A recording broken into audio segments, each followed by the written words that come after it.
Think and Grow Rich by Napoleon Hill. Chapter 1. The Man Who Thought His Way into Partnership with Thomas Alva Edison.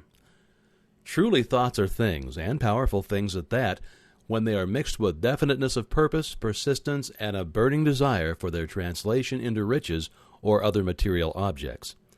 A little more than 30 years ago, Edwin C. Barnes discovered how true it is that men really do think and grow rich. His discovery did not come about at one sitting. It came little by little, beginning with a burning desire to become a business associate of the great Thomas Edison. One of the chief characteristics of Barnes's desire was that it was definite. He wanted to work with Edison, not for him. Observe carefully the description of how he went about translating his desire into reality, and you will have a better understanding of the 13 principles which lead to riches. When this desire or impulse of thought first flashed into his mind, he was in no position to act upon it. Two difficulties stood in his way. He did not know Mr. Edison, and he did not have enough money to pay his railroad fare to Orange, New Jersey. These difficulties were sufficient to have discouraged the majority of men from making any attempt to carry out the desire. But this was no ordinary desire. He was so determined to find a way to carry out his desire that he finally decided to travel by blind baggage rather than be defeated. To the uninitiated, this means that he went to East Orange on a freight train. He presented himself at Mr. Edison's laboratory and announced he had come to go into business with the inventor. In speaking of the first meeting between Barnes and Edison years later, Mr. Edison said, "He stood there before me, looking like an ordinary tramp, but there was something in the expression of his face which conveyed the impression that he was determined to get what he had come after. I had learned from years of experience with men that when a man really desires a thing so deeply that he is willing to stake his entire future on a single turn of the wheel in order to get it, he is sure to win.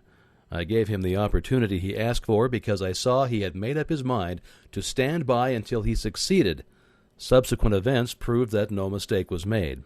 Just what young Barnes said to Mr. Edison on that occasion was far less important than that which he thought. Edison himself said so. It could not have been the young man's appearance which got him his start in the Edison office, for that was definitely against him. It was what he thought that counted. If the significance of this statement could be conveyed to every person who reads it, there would be no need for the remainder of this book. Barnes did not get his partnership with Edison on his first interview. He did get a chance to work in the Edison offices at a very nominal wage, doing work that was unimportant to Edison, but most important to Barnes, because it gave him an opportunity to display his merchandise where his intended partner could see it. Months went by. Apparently nothing happened to bring the coveted goal which Barnes had set up in his mind as his definite major purpose. But something important was happening in Barnes' mind. He was constantly intensifying his desire to become the business associate of Edison. Psychologists have correctly said that when one is truly ready for a thing, it puts in its appearance. Barnes was ready for a business association with Edison. Moreover, he was determined to remain ready until he got that which he was seeking. He did not say to himself, well, what's the use? I guess I'll change my mind and try for a salesman's job. But he did say, I came here to go into business with Edison, and I will accomplish this end if it takes the remainder of my life. He meant it. What a different story men would have to tell if only they would adopt a definite purpose and stand by that purpose until it had time to become an all-consuming obsession. Well, maybe young Barnes did not know it at the time, but his bulldog determination, his persistence in standing back of a single desire, was destined to mow down all opposition and bring him the opportunity he was seeking. When the opportunity came, it appeared in a different form and from a different direction than Barnes had expected. That is one of the tricks of opportunity. It has a sly habit of slipping in by the back door, and often it comes disguised in the form of misfortune or temporary defeat. Perhaps this is why so many fail to recognize opportunity. Mr. Edison had just perfected a new office device known at that time as the Edison dictating machine, now the Ediphone. His salesmen were not enthusiastic over the machine. They did not believe it could be sold without great effort. Barnes saw his opportunity. It had crawled in quietly, hidden in a queer-looking machine which interested no one but Barnes and the inventor. Barnes knew he could sell the Edison dictating machine. He suggested this to Edison and promptly got his chance. He did sell the machine. In fact, he sold it so successfully that Edison gave him a contract to distribute and market it all over the nation. Out of that business association grew the slogan, "Made by Edison and installed by Barnes." The business alliance has been in operation for more than 30 years. Out of it, Barnes has made himself rich in money, but he has done something infinitely greater. He has proved that one really may think and grow rich. How much actual cash that original desire of Barnes has been worth to him, I have no way of knowing. Perhaps it has brought him $2 or $3 million, but the amount, whatever it is, becomes insignificant when compared with the greater asset he acquired in the form of definite knowledge that an intangible impulse of thought can be transmuted into its physical counterpart by the application of known principles. Barnes literally thought himself into a partnership with the great Edison. He thought himself into a fortune. He had nothing to start with except the capacity to know what he wanted and the determination to stand by that desire until he realized it. He had no money to begin with. He had but little education. He had no influence. But he did have initiative, faith, and the will to win. With these intangible forces, he made himself number one man with the greatest inventor who ever lived. Now let us look at a different situation and study a man who had plenty of tangible evidence of riches, but lost it because he stopped 3 feet short of the goal that he was seeking. One of the most common causes of failure is the habit of quitting when one is overtaken by temporary defeat. Every person is guilty of this mistake at one time or another. An uncle of R.U. Darby was caught by the gold fever in the gold rush days and went west to dig and grow rich. He'd never heard that more gold has been mined from the brains of men than has ever been taken from the earth. He staked a claim and went to work with pick and shovel. The going was hard, but his lust for gold was definite. After weeks of labor, he was rewarded by the discovery of the shining ore. He needed machinery to bring the ore to the surface. Quietly, he covered up the mine, retraced his footsteps to his home in Williamsburg, Maryland, told his relatives and a few neighbors of the strike. They got together money for the needed machinery and had it shipped. The uncle and Darby went back to work the mine. The first car of ore was mined and shipped to a smelter. The returns proved they had one of the richest mines in Colorado. A few more cars of that ore would clear the debts, then would become the big killing in profits. Down went the drills, up went the hopes of Darby and Uncle. Well, then something happened. The vein of gold ore disappeared. They had come to the end of the rainbow, and the pot of gold was no longer there. They drilled on, desperately trying to pick up the vein again, all to no avail. Finally, they decided to quit. They sold the machinery to a junk man for a few $100s, and they took the train back home. Now, some junk men are dumb, but not this one. He called in a mining engineer to look at the mine and do a little calculating. The engineer advised that the project had failed because the owners were not familiar with fault lines. His calculations showed that the vein would be found just 3 feet from where the Darbys had stopped drilling, and that is exactly where it was found. The junk man took millions of dollars in ore from the mine because he knew enough to seek expert counsel before giving up. Most of the money which went into the machinery was procured through the efforts of R.U. Darby, who was then a very young man. The money came from his relatives and neighbors because the faith they had in him. He paid back every dollar of it, although he was in years doing so. Long afterward, Mr. Darby recouped his loss many times over when he made the discovery that desire can be transmuted into gold. That discovery came after he went into the business of selling life insurance. Remembering that he had lost a huge fortune because he stopped 3 feet from the gold, Darby profited by the experience in his chosen work by the simple method of saying to himself, "I stopped 3 feet from gold, but I will never stop because men say no when I ask them to buy insurance." Darby is one of a small group of fewer than 50 men who sell more than $1 million in life insurance annually. He owes his stickability to the lesson he learned from his quitability in the gold mining business. Perhaps success comes in any man's life. He is sure to meet with much temporary defeat, and perhaps some failure. When defeat overtakes a man, the easiest and most logical thing to do is quit. That is exactly what the majority of men do. More than 500 of the most successful men in this country has ever known told the author their greatest success came just one step beyond the point at which defeat had overtaken them. Failure is a trickster with a keen sense of irony and cunning. It takes a great delight in tripping one when success is almost within reach. Shortly after Mr. Darby received his degree from the University of Hard Knocks and had decided to profit by his experience in the gold mining business, he had the good fortune to be present on an occasion that proved to him that no does not necessarily mean no. One afternoon he was helping his uncle grind wheat in an old-fashioned mill. The uncle operated a large farm on which a number of colored sharecrop farmers lived. Quietly the door was opened, and a small colored child, the daughter of a tenant, walked in and took her place near the door. The uncle looked up, saw the child, and barked at her roughly, "What do you want?" Meekly the child replied, "My mammy say send her 50 cents. "I'll not do it," the uncle retorted. "Now you run on home." "Yes, sir," the child replied, but she did not move. The uncle went ahead with his work, so busily engaged that he did not pay enough attention to the child to observe that she did not leave. When he looked up and saw her still standing there, he yelled at her, "I told you to go on home. Now go, or I'll take a switch to you." The little girl said, "Yes, sir," but she did not budge an inch. The uncle dropped a sack of grain he was about to pour into the mill hopper, picked up a barrel stave, and started toward the child with an expression on his face that indicated trouble. Darby held his breath. He was certain he was about to witness a murder. He knew his uncle had a fierce temper. He knew that colored children were not supposed to defy white people in that part of the country. When the uncle reached the spot where the child was standing, she quickly stepped forward one step, looked up into his eyes, and screamed at the top of her shrill voice, "My mammy's got to have that 50 cents." The uncle stopped, looked at her for a moment, then slowly laid the barrel stave on the floor. He put his hand in his pocket, took out $50, and gave it to her. The child took the money and slowly backed toward the door, never taking her eyes off the man who she had just conquered. After she had gone, the uncle sat down on a box and looked out the window into space for more than 10 minutes. He was pondering with awe over the whipping he had just taken Mr. Darby to with some thinking. That was the first time in all of his experience that he had seen a colored child deliberately master an adult white person. How did she do it? What happened to his uncle that caused him to lose his fierceness and become as docile as a lamb?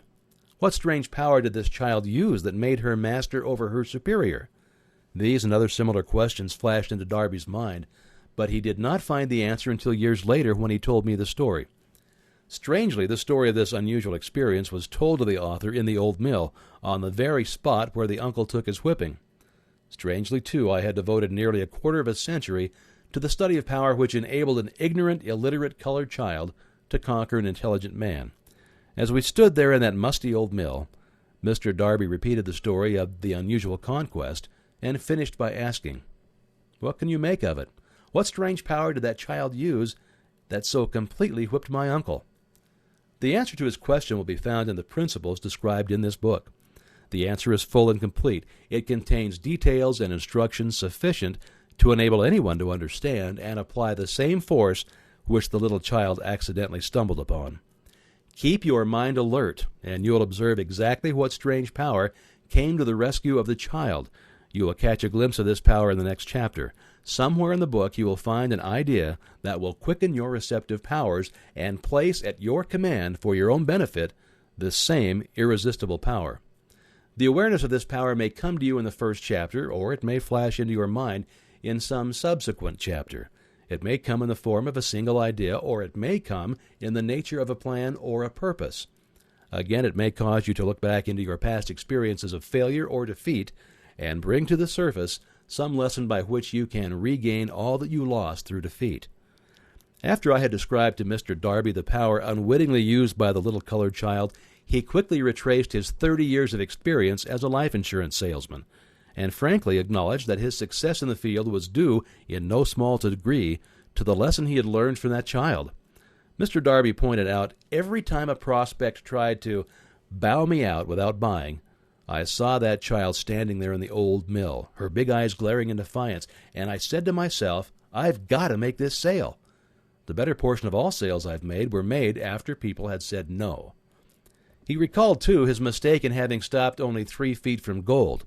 But, he said, that experience was a blessing in disguise. It taught me to keep on keeping on, no matter how hard the going may be, a lesson I needed to learn before I could succeed in anything.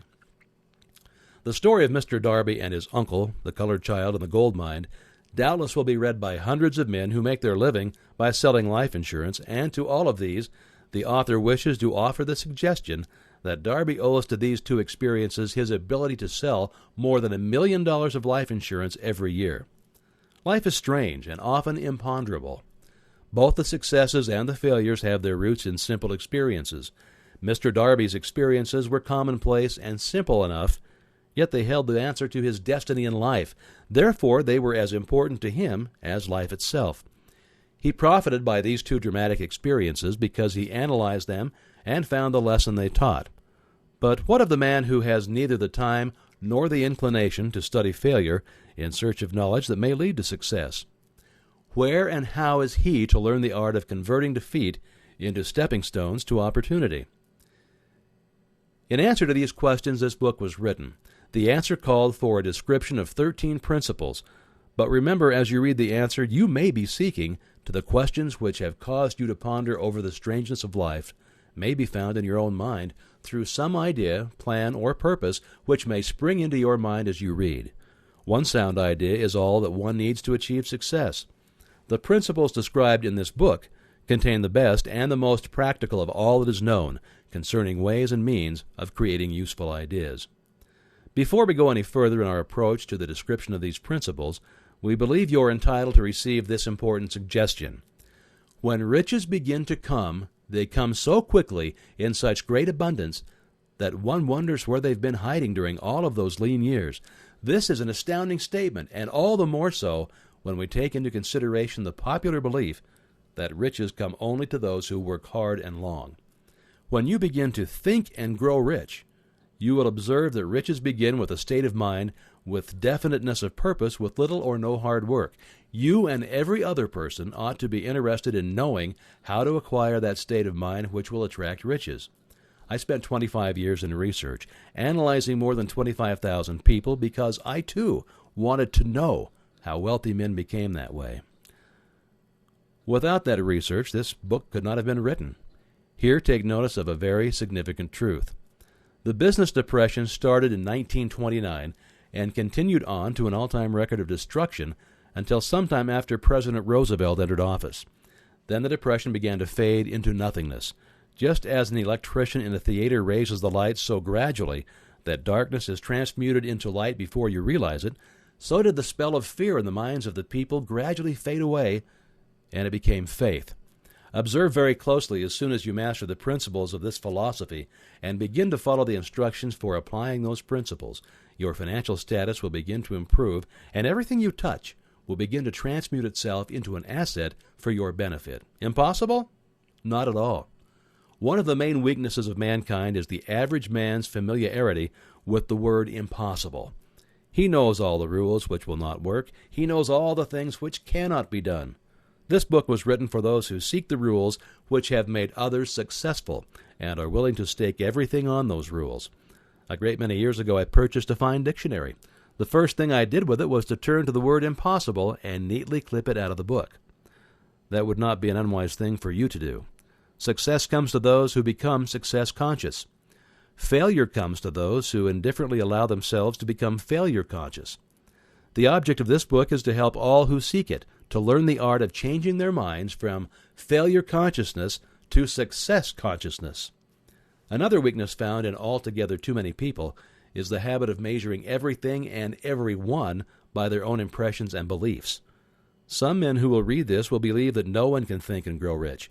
They cannot think in terms of riches because their thought habits have been steeped in poverty, want, misery, failure, and defeat. These unfortunate people remind me of a prominent Chinese who came to America to be educated in American ways. He attended the University of Chicago. One day, President Harper met this young Oriental on the campus and stopped to chat with him for a few minutes and asked what had impressed him as being the most noticeable characteristics of the American people. "Why," the Chinaman exclaimed, "the queer slant of your eyes. Your eyes are off slant." What do we say about the Chinese? We refuse to believe that which we do not understand. We foolishly believe that our own limitations are the proper measure of limitations. Sure, the other fellow's eyes are off slant because they're not the same as our own. Millions of people look at the achievement of Henry Ford after he has arrived and envy him because of his good fortune or luck or genius or whatever it is that they credit for Ford's fortune. Perhaps one person in every 100,000 knows the secret of Ford's success, and those who do know are too modest or too reluctant to speak about it because of its simplicity. A single transaction will illustrate the secret perfectly. A few years back, Ford decided to produce his now famous V8 motor. He chose to build an engine with the entire 8 cylinders cast in one block and instructed his engineers to produce a design for that engine. The design was placed on paper, but the engineers agreed to a man that it was simply impossible to cast an 8-cylinder gas engine block in one piece. Ford said, "Produce it anyway." "But," they replied, "it's impossible." "Go ahead," Ford commanded, "and stay on the job until you succeed, no matter how much time it requires." So the engineers went ahead. There was nothing else for them to do if they were to remain on the Ford staff. 6 months went by, nothing happened. Another 6 months passed, and still nothing happened.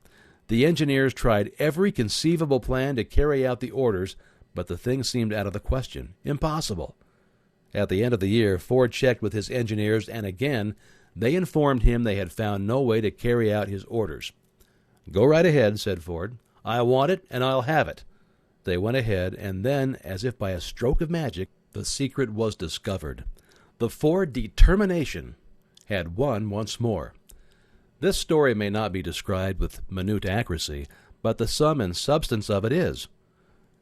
Deduce from it, you who wish to think and grow rich, the secrets of the Ford millions if you can. You'll not have to look very far. Henry Ford is a success because he understands and applies the principles of success. One of these desires, knowing what one wants. Remember this Ford story as you read and pick out the lines in which the secret of his stupendous achievements have been described. If you can do this, if you can lay your finger on the particular group of principles which made Henry Ford rich, you can equal his achievements in almost any calling for which you are suited. You are the master of your fate, the captain of your soul, because when Henley wrote the prophetic lines, "I am the master of my fate, I am the captain of my soul," he should have informed us that we are the masters of our fate, the captains of our souls, because we have the power to control our thoughts. He should have told us that the ether in which this little earth floats, in which we move and have our being, is a form of energy moving at an inconceivably high rate of vibration, and that the ether is filled with a form of universal power which adapts itself to the nature of the thoughts we hold in our minds, and influences us in natural ways to transmute our thoughts into their physical equivalent. If the poet had told us of this great truth, we would know why it is that we are the masters of our fate and the captains of our souls. He should have told us with great emphasis that this power makes no attempt to discriminate between destructive thoughts and constructive thoughts, that it will urge us to translate into physical reality thoughts of poverty just as quickly as it will influence us to act upon thoughts of riches. He should have told us, too, that our brains become magnetized with the dominating thoughts which we hold in our minds, and by means with which no man is familiar. These magnets attract us to the forces, the people, the circumstances of life, which harmonize with the nature of our dominating thoughts. He should have told us that before we can accumulate riches in great abundance, we must magnetize our minds with intense desire for riches, that we must become money-conscious until the desire for money drives us to create definite plans for acquiring it. But being a poet and not a philosopher, Henley contented himself by stating a great truth in poetic form, leaving those who followed him to interpret the philosophical meaning of his lines. Little by little, the truth has unfolded itself until it now appears certain that the principles described in this book hold the secret of mastery over our economic fate. We are now ready to examine the first of these principles. Maintain a spirit of open-mindedness, and remember as you read, they are the invention of no one man. The principles were gathered from the life experiences of more than 500 men who actually accumulated riches in huge amounts, men who began in poverty with but little education without influence. The principles worked for these men. You can put them to work in your own enduring benefit. You will find it easy, not hard to do. Before you read the next chapter, I want you to know that it conveys factual information which might easily change your entire financial destiny, as it has so definitely brought changes of stupendous proportions to two people described. I want you to know also that the relationship between these two men and myself is such that I could have taken no liberties with the facts, even if I had wished to do so. One of them has been my closest personal friend for almost 25 years. The other is my own son.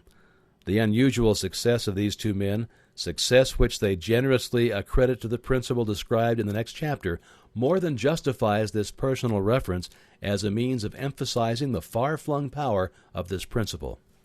Almost 15 years ago, I delivered the commencement address at Salem College in Salem, West Virginia. I emphasized the principle described in the next chapter with so much intensity that one of the members of the graduating class definitely appropriated it and made it a part of his own philosophy. That young man is now a member of Congress and an important factor in the present administration. Just before this book went to the publisher, he wrote me a letter in which he so clearly stated his opinion of the principle outlined in the next chapter that I have chosen to publish his letter as an introduction to that chapter. It gives you an idea of the rewards to come. My dear Napoleon, my service as a member of Congress having given me an insight into the problems of men and women, I am writing to offer a suggestion which may become helpful to thousands of worthy people. With apologies, I must state that the suggestion, if acted upon, will mean several years of labor and responsibility for you, but I am enheartened to make the suggestion because I know your great love for rendering useful service. In 1922, you delivered the commencement address at Salem College when I was a member of the graduating class. In that address, you planted in my mind an idea which has been responsible for the opportunity I now have to serve the people of my state, and will be responsible in a very large measure for whatever success I may have in the future. The suggestion I have in mind is that you put into a book the sum and substance of the address you delivered at Salem College, and in that way give the people of America an opportunity to profit by your many years of experience and association with the men who, by their greatness, have made America the richest nation on earth. I recall as though it were yesterday the marvelous description you gave of the method by which Henry Ford, with but little schooling, without a dollar, with no influential friends, rose to great heights. I made up my mind then, even before you had finished your speech, that I would make a place for myself no matter how many difficulties I had to surmount. Thousands of young people will finish their schooling this year and within the next few years. Every one of them will be seeking just such a message of practical encouragement as the one I received from you. They will want to know where to turn, what to do to get started in life. You can tell them because you've helped to solve the problems of so many, many people. If there is any possible way that you can afford to render so great a service, may I offer the suggestion that you include with every book one of your personal analysis charts in order that the purchaser of the book may have the benefit of a complete self-inventory, indicating, as you indicated to me years ago, exactly what is standing in the way of success. Such a service as this, providing the readers of your book with a complete, unbiased picture of their faults and their virtues, would mean to them the difference between success and failure. The service would be priceless. Millions of people are now facing the problem of staging a comeback because of the Depression, and I speak from personal experience when I say I know these earnest people would welcome the opportunity to tell you their problems and to receive your suggestions for the solution. You know the problems of those who face the necessity of beginning all over again. There are thousands of people in America today who would like to know how they can convert ideas into money, people who must start at scratch without finances and recoup their losses. If anyone can help them, you can. If you publish the book, I would like to own the first copy that comes from the press, personally autographed by you. With best wishes, believe me, cordially yours, Jennings Randolph.